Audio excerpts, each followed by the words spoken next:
বিসমিল্লাহির রহমানির রহিম। আউযু বিল্লাহি মিনাশ শাইতানির রাজিম। বিসমিল্লাহির রহমানির রহিম।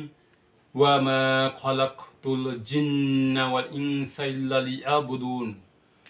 আল্লাহ তাআলা বলেন, আর আমি জিন ও মানুষকে সৃষ্টি করেছি আমার ইবাদতের জন্য। আর এই দুনিয়ায় আমাদের পরীক্ষার জায়গা।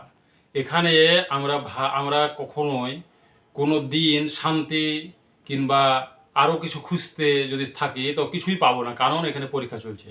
ভালোর সাথে খারাপের যুদ্ধ, ন্যায়ের সাথে অন্যায়, অন্যায় আরও কত কি আছে, এগুলা মানুষ চিন্তা করতে করতেই আমাদের জীবন চলে যাবে।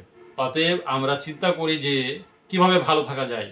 হযরত মুহাম্মদ সাল্লাল্লাহু আলাইহি সাল্লাম আমাদের সত্যর জান্নাতের পথের আহ্বান করেছেন, যে পথ দেখেছেন সেটা হলো সঠিক পথ। আর আরেকটা যেটা মিথ্যা পথ আছে সেটা হলো ইবলিস শয়তানের পথ, যেখানে ওই পথে যদি কেউ হাঁটে তার হলো ঠিকানা হয়ে যাবে জাহান্নাম, শাস্তির জায়গা জাহান্নাম।